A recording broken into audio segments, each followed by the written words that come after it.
Muy buen día, Julián, muy buen día, Charlie. Qué preciso, como siempre, el tema musical con el que nos antecede eh, Charlie en este caso, porque hoy vamos a hablar precisamente de un futuro un poco líquido, débil. Hoy vamos a hablar de la propuesta que hizo el gobierno para crear sociedades automatizadas, se lo llama corporaciones sin humanos. ¿Puede una empresa funcionar, tomar decisiones, ganar millones de dólares sin un solo ser humano de carne y hueso en sus filas? No es algo de ciencia ficción, no es una canción un poco futurista, sino que es una propuesta que hizo Sturzenegger, el mismo que Gange, ¿no? Tenemos una memoria de él. Así que hoy vamos a hablar sobre eso. Y hoy te diría, Julián, o vamos a dividir esta columna en tres, pero podría decir que tenemos tres columnas. Porque, por un lado, primero tenemos que entender qué son las corporaciones sin humanos, ¿no? Para Claro. el que está escuchando ahora la radio, puede sonar ilógico primero, un poco loco también, pero primero entender eso. Segundo, el interesante debate que generó y que creo que es uno de esos debates que a nosotros nos gusta traer y tener con vos los miércoles. Pero hay un tercer pedazo que me parece interesante no dejar de lado, que es qué dice realmente el proyecto del gobierno que presentó el gobierno de Javier Milei, entró por el Senado en los últimos días de la semana pasada, ¿no? Este proyecto que fue oralmente presentado hace 10, 15 días en un evento de empresas, pero que el texto fue presentado hace unos días. Así que vamos con esa primera parte de la columna, esa A ver. primera columna. ¿Qué son las corporaciones sin humanos? Vamos a hacer un juego. Imaginemos que viajamos 400, un poco más de 420 años a Ámsterdam, año 1602. Un grupo de mercaderes frente al puerto firma un documento que va a cambiar un poco la historia. Fundan la Compañía Holandesa de las Indias Orientales. Su nombre claramente no era en castellano. No inventan un barco más rápido, no descubrieron una nueva ruta marítima, ni una brújula, pero inventaron algo que fue mucho más poderoso. Una nueva institución que marcó el desarrollo futuro, la sociedad anónima. Por primera vez una empresa existía como persona, independiente de los seres humanos que aportaban el capital, y con una responsabilidad limitada. Si el barco se hundía en una tormenta, en el viaje, viniendo a las Américas o era capturado por piratas, digo, para pensar en esa época, bueno, los inversores perdían lo que habían puesto, no sus casas, no sus bienes, ni siquiera su libertad, ¿no? Este detalle jurídico, que es de alguna manera una ficción legal, ¿no? Una ficción, no existía nada ahí, se crea esa ficción, cambió el mundo. ¿Por qué? Porque permitía reunir capitales mucho más grandes, repartir riesgo mucho mejor, financiar empresas que quizás individualmente ningún individuo por sí mismo podría haber afrontado, ¿no? Hace más de 4 siglos que vivimos con esa idea y logramos volverla muy visible, muy tangible, pese a que sigue siendo una ficción, ¿no? Empresas que personas físicas y personas jurídicas se divide hoy el sistema jurídico en nuestro país, y eso hablamos de las empresas como si fueran realmente personas. Y desde esa ficción es donde se apoya el proyecto enviado por Milei y la propuesta de crear una figura llamada sociedad automatizada. En términos simples, una organización capaz de operar mediante inteligencia artificial o algoritmos con personalidad jurídica propia, responsabilidad limitada y sin la intervención en su cotidianidad, en su trabajo rutinario de personas. Ahora, la pregunta es, si aceptamos que una sociedad anónima puede ser una persona jurídica, ¿por qué no aceptar que una organización gestionada por inteligencia artificial? Esa surge una pregunta. Bueno, el algoritmo puede generar valor, administrar recursos, en fin, lo que necesita la inteligencia artificial es, y en esto me parece que el debate que abre es interesante, es un marco jurídico para poder actuar, es un contenedor legal como lo necesitan las sociedades anónimas, ¿no? Y ahí empieza una pregunta, insisto, que es fascinante, ¿no? Si esos son ahí empieza el debate que a nosotros nos interesa. Las sociedades automatizadas nos obligan a discutir qué ocurre, qué pasa cuando las decisiones empiezan a alejarse de personas concretas y pasan a depender de sistemas que no tienen, esto lo hablamos en la columna de la semana pasada, refiriéndonos a Magníficas Humanitas del Papa. ¿Qué pasa cuando son sistemas que no tienen conciencia, no tienen moral, no dependen de su reputación y sobre todo no tienen miedo al castigo?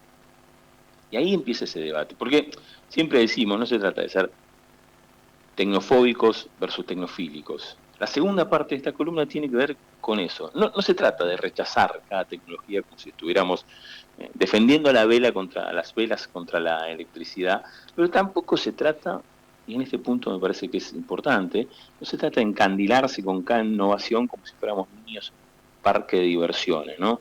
O como si el futuro y las sociedades, en este caso automatizadas, fueran un futuro inevitable, inexorable. Claro. Está claro que Juano, sí, antes de avanzar al siguiente ítem, la gran sí. pregunta que siempre nos hacemos, ¿cuáles son los antecedentes que hay en el mundo? Porque, a ver, no es que acá se está inventando algo y esto después se va a exportar y demás, pero ¿hay antecedentes de esto? Bueno, qué buena pregunta que haces, porque estaba pasando el siguiente ítem sin mencionar eso, y que me parece central.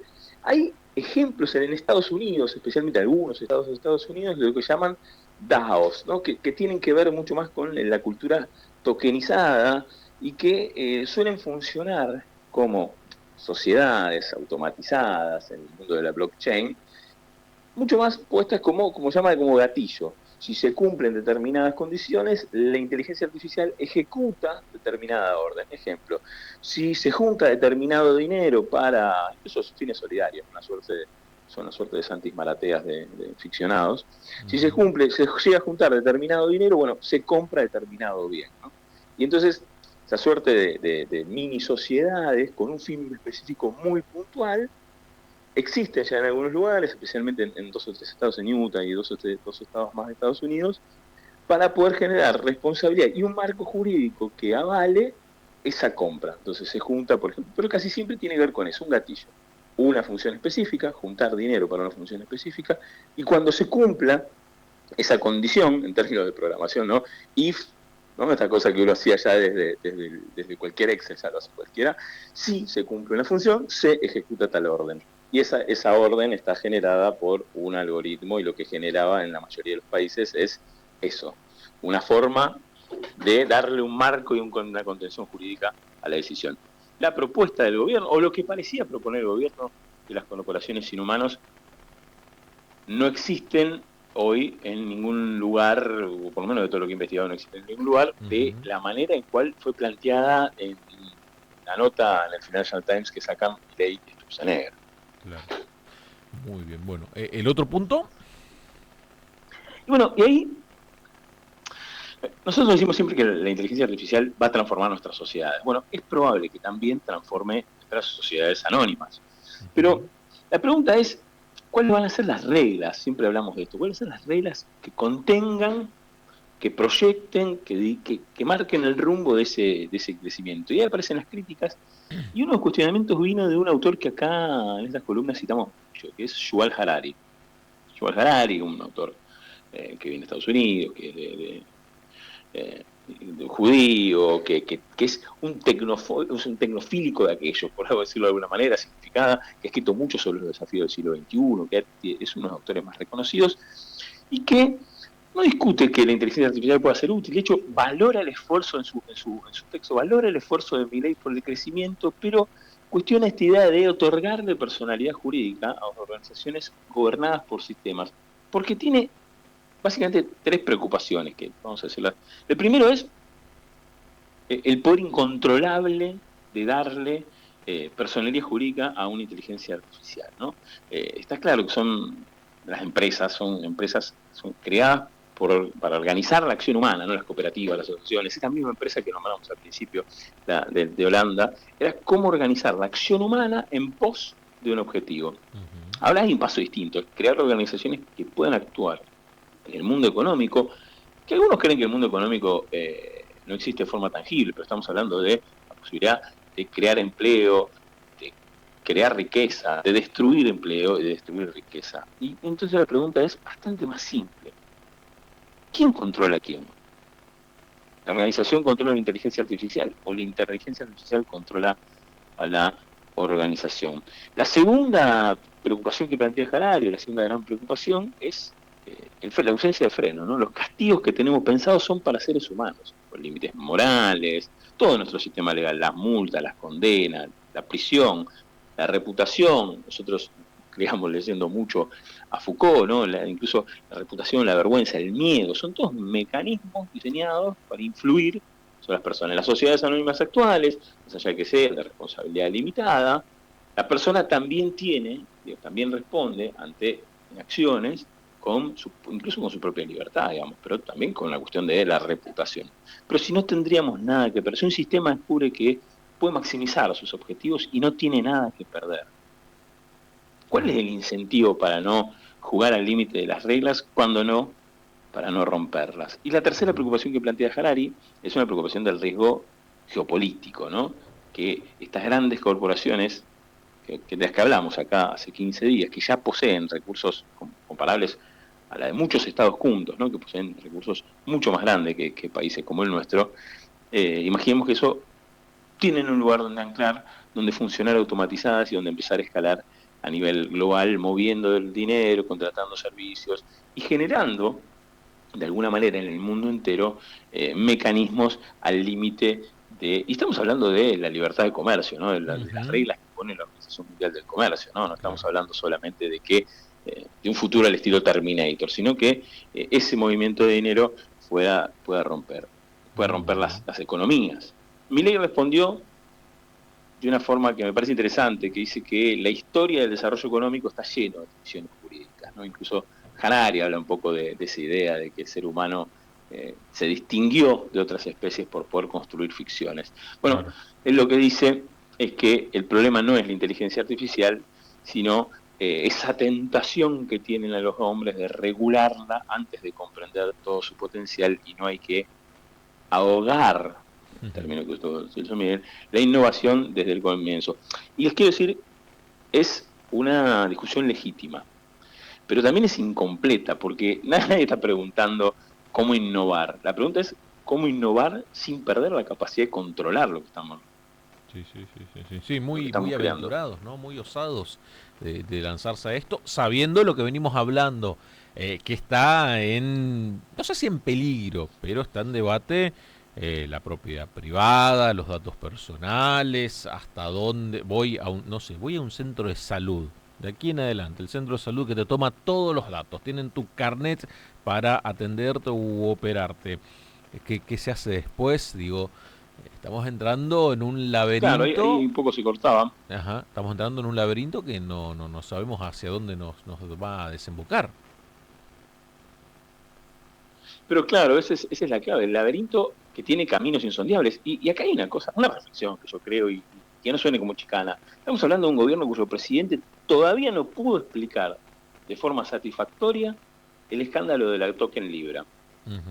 Todavía no sabemos si Milei fue víctima de una estafa, ingenua víctima de una estafa, o fue el promotor. Y no es menor la diferencia, porque ni siquiera pudimos entender qué pasó con los tokens digitales. Parafraseando una frase que quedó en la historia argentina desde uno de los debates de quien hoy es funcionario del mismo gobierno: si no pudiste con los tokens de Libra, ¿vas a poder con las sociedades automatizadas? Y ahí llegamos a la tercera parte de esta historia. ¿Qué dice el proyecto realmente? Porque después de toda esta semana, 10 días de discusiones sobre inteligencia artificial, noticias en el Financial Times, discusiones con Yuval Harari, uno dice, bueno, al momento que presenten el proyecto se va a venir una densidad jurídica, un texto de una extensión, de un detalle, de una construcción incluso no solo jurídica, sino sociológica muy profunda. Y como la mayoría de las cosas que hace el gobierno, este gobierno, eso no pasó. El artículo 14 establece, perdónenme la textualidad, sobre sociedades automatizadas, la sociedad de cualquier tipo que desarrolle su objeto social mediante algoritmos autónomos o agentes de inteligencia artificial sin requerir trabajadores o recursos humanos para su operación ordinaria será considerada sociedad automatizada, debiendo declararse en su estatuto. Y si agrega al final, la sociedad automatizada responde con su patrimonio, solo con su patrimonio, esa es la responsabilidad. Y prácticamente ahí termina. No hay auditoría, no hay mecanismo de supervisión, no hay trazabilidad, no hay caja negra, transparencia algorítmica, no hay responsabilidad, que es lo que proponen en Europa, sobre los desarrolladores, sobre los operadores, sobre los accionistas. No hay, miren, una de las personas que propuso esto y que dice que es quien, hablando con Schwarzenegger se le ocurrió, que es Emiliano Kargieman, ha tenido un debate, búsquenlo en Twitter, es un debate bastante extenso, que fue uno de los que pensó esto, y él pensaba en, precisamente, incluso con el shut-off, ¿no? Con el botón de apagado del control. De alguna manera lo que él reflexionaba eran que estas nuevas formas institucionales, y en las antípodas ideológicas de lo que uno defiende, pero hablaba de que las intervenciones necesitan modelos mucho más complejos, con niveles de control, con sistema de gobernanza, con mecanismos de supervisión, para poder desarrollarse de la mejor forma. Y el texto de la ley crea la figura jurídica, pero deja abierta casi todas las preguntas relevantes. Lo digo, insisto, no como chicana. Si pasa su propio proyecto sobre una inteligencia artificial generativa y ni siquiera paga, gratuita, seguramente, ustedes saben que son muy autoindulgentes, muy indulgentes la inteligencia artificial, pero seguramente le dirá que ese proyecto, hagan tarea, pónganlo, y le dirá que ese proyecto es realmente mediocre, que tiene mucho para mejorar. Lo que aparece en el proyecto no es precisamente la respuesta o la búsqueda de la respuesta, cómo convivimos con nuevas organizaciones sin perder la humana capacidad de control, sino que lo que aparece es otra cosa. No hay una arquitectura institucional.